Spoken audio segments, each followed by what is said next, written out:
Entrevista Venevisión. Líder en opinión. Por tu canal independiente, Venevisión. Amigos, listos para conversar con el presidente de Fedecámaras, Jorge Roy. Bienvenido como siempre a Venevisión. Muchas gracias, Eduardo. Bueno, por favor, en el seguimiento a todo este proceso de subastas, acceso a las divisas, oferta, demanda, ayer se notificaron los resultados de la tercera. ¿Qué hay que ir analizando en el camino? Entendiendo que estamos en régimen de control cambiario y que la gran mayoría considera que el sistema debe ir perfeccionándose. Sí, bueno, lo primero que te tendría que decir que un país que se levanta todas las mañanas abriendo sus primeras páginas del periódico para consultar cuál fue el resultado de una subasta de dólares en los cuales a ver si te adjudicaron o no, es un país que no está bien, ¿no? La verdad es que esto en un país de una economía avanzada, probablemente lo que se subastó ayer en dólares haya sido el precio que hubieras pagado en una subasta por un Picasso o por un Van Gogh. Que aquí estén subastando 200 millones de dólares a la semana o cada 15 días y que eso sea la gran noticia del país, es que demuestra que el modelo económico no va bien. El segundo término es que te quiero decir que esto era un sistema complementario. La verdad es que esta subasta nunca pretendió sustituir a lo que es el enorme apetito que tenemos los empresarios por dólares, producto de un modelo que te ha venido prácticamente pidiendo que todo lo importe. Y esta subasta a razón de 200 millones de dólares quincenales no va a cumplir con los objetivos que tenía el gobierno, ni de bajar el dólar innombrable, que aquí no lo podemos discutir, ni tampoco de saciar un poco la sed de dólares que tiene el empresariado. A raíz de 200 millones de dólares quincenales llegaríamos a 2.400 millones de dólares y el año pasado los empresarios privados importamos 30.000 millones de dólares. O sea que esto tiene que ser que Cadivi funcione y que también el SICAD funcione de manera que hayan dos sistemas, que los dos estén funcionando. Si no, estas expectativas que se están creando no se van a cumplir. Uno tiene un conocimiento general, un concepto sobre las subastas en el conjunto de propuestas de postores, ¿no? Ayer se registró un descenso en el nivel que, por cierto, se ha publicitado a través de las primeras páginas de la prensa, por ejemplo, cuando en un principio se dijo que esa información no debería hacerse pública. Pero ¿se puede establecer alguna lectura interesante en ese sentido? ¿Qué explica esa fluctuación? Bueno, es que hay poca transparencia, ¿no?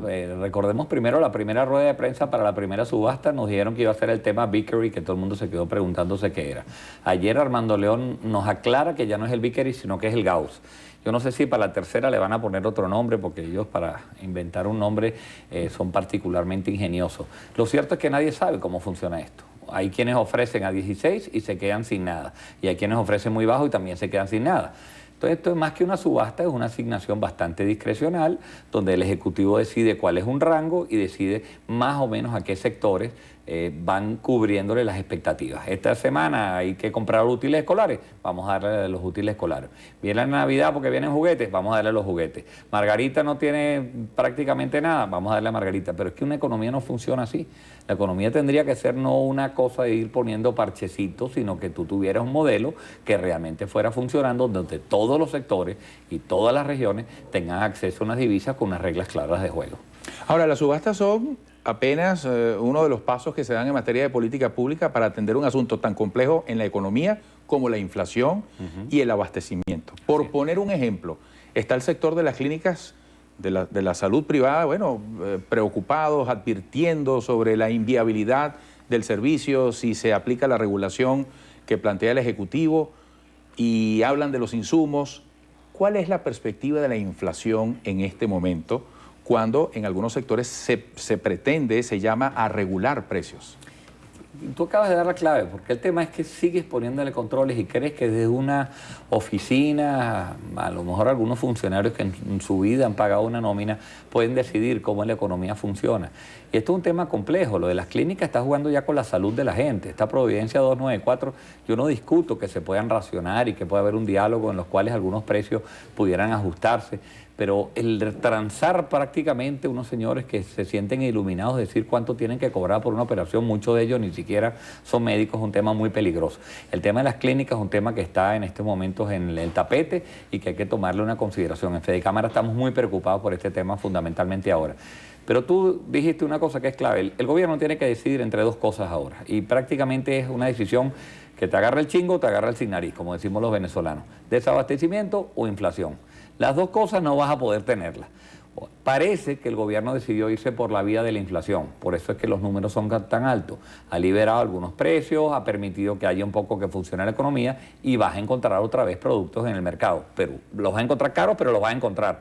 Yo creo que la gente sabe que es preferible por lo menos encontrar un producto a no encontrar lo que es el producto más caro del mundo. Pero las dos cosas al mismo tiempo, de no haber tomado las decisiones económicas en el pasado que has debido tomar y que hoy tienes que tomar unas decisiones mucho más dolorosas, vas a tener que o pagar con inflación o pagar con desabastecimiento. Venimos del 14 de abril, elecciones, se cumplieron 100 días del gobierno de Nicolás Maduro. Más allá de lo político, ¿cómo viene funcionando el diálogo? Se habla de mesas técnicas, después del diálogo tienen que pasar muchas otras cosas. ¿Se avanza en ese sentido en líneas generales? Sí, yo te tengo que decir que hemos mejorado. El diálogo va mucho mejor de lo que incluso puedo reconocer aquí en estas pantallas donde todo el mundo nos está escuchando. Hay un diálogo todavía con mucho prejuicio. Se reúnen con nosotros, no podemos declararlo. Nos hemos reunido, yo en Fedecámaras personalmente, con muchos más gobernadores del oficialismo que con gobernadores de la oposición, tengo que serle franco. Y hay un diálogo que está funcionando y que está activo, que nos gustaría que fuera sin prejuicio, que pasemos la página, que nos sentemos, que es necesario que tengamos un diálogo social despartidizado, desapasionado. Mire, Fedecámaras no va a sustituir a ningún gobierno, pero ningún gobierno va a sustituir a Fedecámaras. Es importante que nos pongamos de acuerdo cuál es el papel de cada quien y una vez que nos quitemos ese prejuicio, ese diálogo, que no es un objetivo en sí mismo, sino el medio para alcanzar soluciones, diagnósticos, acciones, valga la pena para que hagamos lo que a todo el mundo nos espera. Venezuela espera de nosotros, que tengamos un diálogo mucho más desprejuiciado del que estamos teniendo en estos momentos. Bueno, y en el marco de lo político, de lo económico, el rendimiento de las empresas, la capacidad empleadora, y también para saciar las necesidades de un país. La ley orgánica del trabajo, ya en su plena aplicación, incluyendo el aspecto de los horarios, ¿qué evaluación merece en este momento? Sí, hay un conflicto entre ellos mismos. La verdad es que el gobierno tiene un conflicto. Salió un reglamento que pretendía aclarar con poco éxito lo que había sido una ley que fue muy poco discutida y muy poco analizada por el país. Y la verdad es que las inspectorías del trabajo todavía no se ponen de acuerdo en cómo analizar ese reglamento. Hay empresas nuestras afiliadas a Fedecámaras que meten un horario en una ciudad y se los acepta la Inspectoría del Trabajo. Y se van a otra ciudad y no les acepta el horario la misma otra inspectoría. Entonces yo creo que falta todavía congruencia en que las inspectorías han dejado de prestar su papel, que es un papel conciliador entre el empleador y el empleado.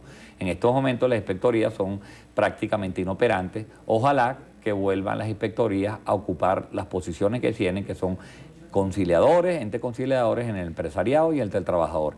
Una vez que eso ocurra, yo creo que la ley del trabajo con la cual todos estamos cumpliendo, el sector privado, es quizás el sector público el que está teniendo más problemas para cumplirla, tendrá un mejor desempeño que el que ha tenido hasta ahora, Eduardo.